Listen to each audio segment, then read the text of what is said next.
4轮子一响，秋收的号角也随之吹响。今天我和老爸还有大舅来帮二舅家掰苞米。前几天的一场狂风，刮倒了所有的苞米杆子，也刮伤了农民的心。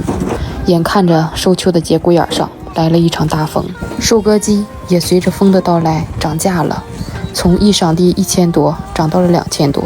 苞米杆子一倒，使用收割机就会损失很多苞米。最后家家都选择人工一穗穗的掰。听说过2天有大雪，老农民都急上了火，二舅也急得嗓子发炎，嘴长泡，就怕这一年赖以生存的粮食捂在地里，每天起早贪黑的干。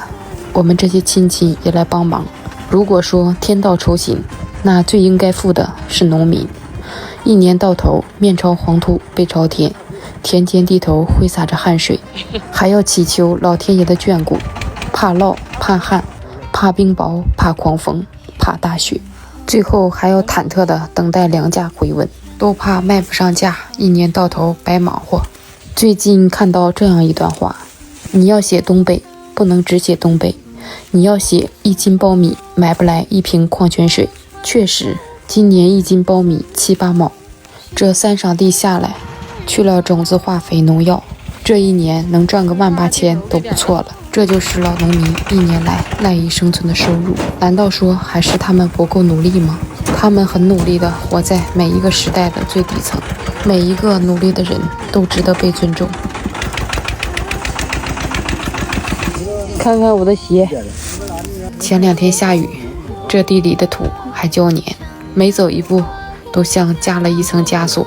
最后我们都是拖着沉重的脚步在田间地头穿梭着。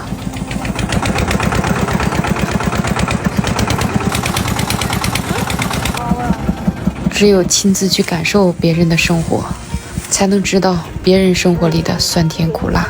从内心里也祈祷着这场雪等老农民收完地再下吧。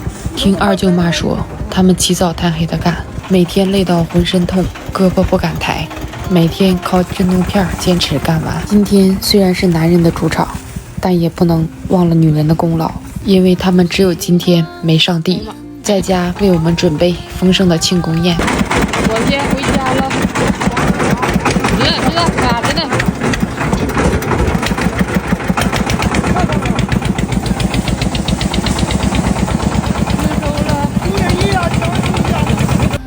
哎呀妈呀！那个阿姨叫车，真冷啊！坐这上面怎么这么冷啊？都快冻嘚瑟了。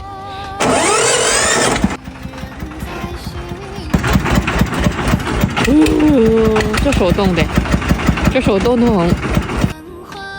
这苞米真多。最后重要的环节，庆功宴。对了，黄河的。